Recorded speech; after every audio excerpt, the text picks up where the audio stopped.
Reste maintenant Olivier Cadic. Merci Monsieur le Président. Merci pour vos propos.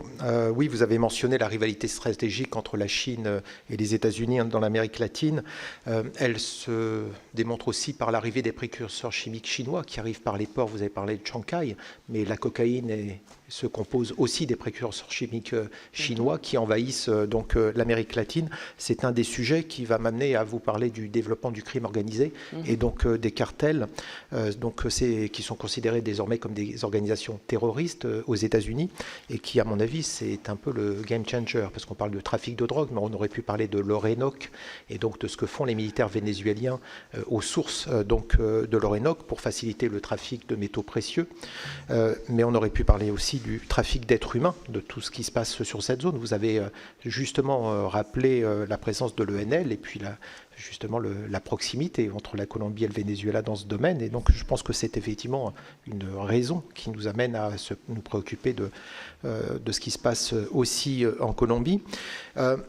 Mais il y a quand même une transition démocratique qui est en route au Venezuela. On n'en parle pas, mais il faut quand même rappeler que Edmundo González Urrutia a été élu avec 70% des voix. On fait comme si ce scrutin n'avait pas existé.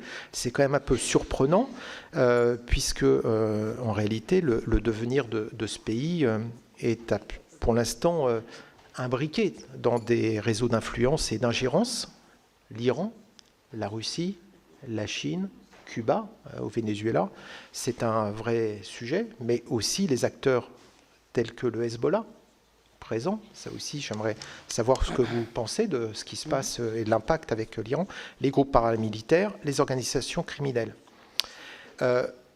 Aujourd'hui, ce qui est un peu étonnant, et j'aimerais avoir votre opinion là-dessus, c'est qu'on réagit beaucoup pour le Groenland, on réagit beaucoup avec ce qui se passe en Iran, mais personne ne s'inquiète de la transition démocratique au Venezuela, au niveau de l'Europe, au niveau de la France, alors qu'on est à 1 heure de là. Personne n'est vocal sur le sujet pour pousser vers cette transition démocratique. Il y a eu un vote, le faire respecter. Qu'est-ce qui fait que les démocraties n'ont pas la force de faire respecter les votes démocratiques d'un peuple comme le Venezuela, les Vénézuéliens? Ça m'interroge. Et puis aussi, comment réagir donc au développement des cartels, puisque nous sommes maintenant, nous-mêmes, affectés par leur développement ici sur le territoire européen. Merci. Merci beaucoup. Alors, oui, je pense que je vais essayer de répondre d'abord peut-être sur le crime organisé et les cartels, et après sur la question démocratique au Venezuela. En ce qui concerne les cartels, oui, je pense qu'à l'évidence, c'est un sujet où la France et l'Europe, de manière plus générale, a beaucoup à dialoguer avec l'Amérique latine. D'ailleurs, dans le premier discours, et je m'en félicite, que le président de la République ait fait sur l'Amérique latine depuis son arrivée à l'Élysée en 2017, c'était un discours qui a été fait à Valparaíso lors de sa visite au Chili. La question du crime organisé a été mentionnée, et je pense que c'est effectivement un sujet important, tant du point de vue de la politique intérieure de ces pays et aussi de notre propre politique intérieure et de notre propre sécurité. Je pense que, et vous l'avez évoqué avec votre question sur les précurseurs chinois, je pense qu'il y a eu une vraie transformation en fait de l'économie du crime organisé en Amérique latine, qui est liée en fait d'abord à l'arrivée du fentanyl et des drogues synthétiques, notamment dans les marchés nord-américains, États-Unis, Canada, et ce que ça provoquait en termes d'effet d'éviction des marchés naturels de cocaïne qui allaient d'abord aux États-Unis, au Canada, et qui aujourd'hui viennent majoritairement en Europe. Et cela induit aussi des réaménagements dans l'économie du crime et de ces cartels. Ce qui a des conséquences, et c'est pour ça que je parlais de politique intérieure et de notre rôle, très concret dans le plan de la politique intérieure de ces pays. Je pense par exemple à un pays tel que l'Équateur, un pays qui était traditionnellement un pays sûr, où il y avait des taux de criminalité assez bas, et qui, ces 5 dernières années, a vécu une vraie explosion de la criminalité qui est liée en fait au fait que en Équateur, il y a des terminaux logistiques importants, et notamment le port de Guayaquil, d'où sortent une bonne partie des marchandises, et notamment de cocaïne, qui est par la suite exportée en Europe. Et donc ça induit ces phénomènes de criminalité. Et c'est là où, il me semble, on peut être efficace, puisque pour combattre le crime organisé, il faut avant tout avoir une approche systémique, transnationale. Et de ce point de vue-là, il faut qu'il y ait davantage de coopération judiciaire en matière de coopération en matière de police. Donc très concrètement, le fait que nous ayons maintenu le réseau diplomatique dans la région, et notamment qu'il y ait des attachés de défense, qu'il y ait des attachés de police dans ces pays, est quelque chose de fondamental pour être très opérationnel.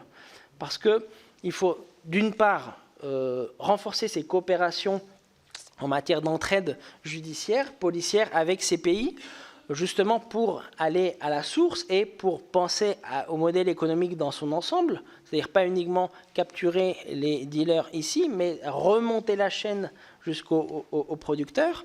Et aussi, il y a le volet financier pour pouvoir permettre de mettre fin aux systèmes de blanchiment d'argent, qui sont les systèmes qui permettent d'alimenter les finances de ces structures du crime organisé. Et je pense que là, il y a aussi un peu un rapprochement à avoir, et je pense que le rôle du Parlement, il est essentiel, dans le sens où il y a cette coopération qui existe déjà sur le plan opérationnel entre le ministère de l'Intérieur, le ministère des Affaires étrangères, avec ces pays, et d'autre part, il y a le volet politique qui, certes, est saisi par ces questions, notamment de crime organisé, notamment parce qu'il y a un impact dans les mairies, dans les territoires. Mais je pense que ce qui manque, c'est un peu une articulation entre cette parole présidentielle et ces actions opérationnelles. Je m'explique. Le président de la République, avec le gouvernement italien, dans le cadre de la communauté politique européenne, a lancé une initiative franco-italienne de lutte contre le crime organisé. C'est une initiative qui me semble être tout à fait pertinente, mais en ce qui concerne, par exemple, le rôle de la France et de l'Europe avec l'Amérique latine, il serait tout à fait naturel d'élargir cette initiative franco-italienne et de proposer un partenariat avec les pays latino-américains au plus haut niveau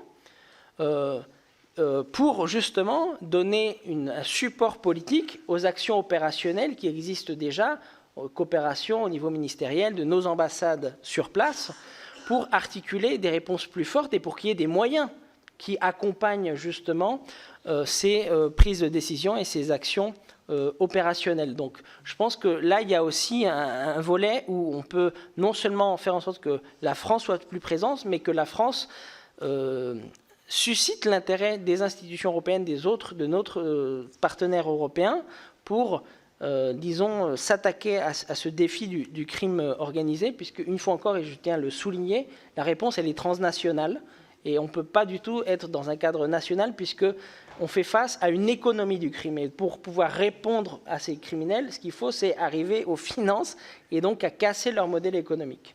Donc ça, je pense que c'est un facteur important, et là, l'Amérique latine, c'est un vrai acteur, et ça peut être un partenaire, justement à condition de les associer.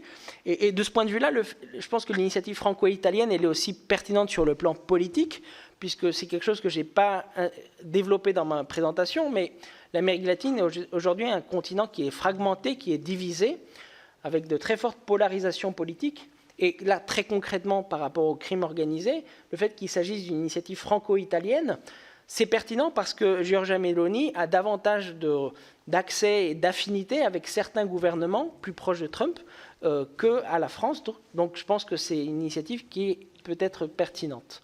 Enfin, sur la question démocratique au Venezuela, en effet, je partage ce que vous dites. Il y a eu une élection qui a été remportée par González Urrutia, qui a été certifiée par la fondation Carter. Néanmoins, je registre aussi que María Corina Machado, il y a quelques jours, s'est disposée à rencontrer Delcy Rodriguez, ce qui reviendrait à la légitimer, mais dans un contexte d'exceptionnalité. Je pense que là, tout le monde, et je pense que l'intérêt central du Venezuela, c'est qu'il y ait progressivement une démocratisation de ce pays. Je pense qu'un premier geste important, ça a été l'annonce de l'amnistie aux prisonniers politiques, près de 600. Après, est-ce que ce sera suffisant? Nous verrons. Mais je pense que la question centrale, et la question que la France, là, pour le coup, devrait insister, c'est la question du calendrier. Parce que pour l'instant, il n'y a aucun calendrier d'élection et je pense que les conditions de cette éventuelle élection. Et ça, je pense que c'est aussi une autre vraie question. Merci.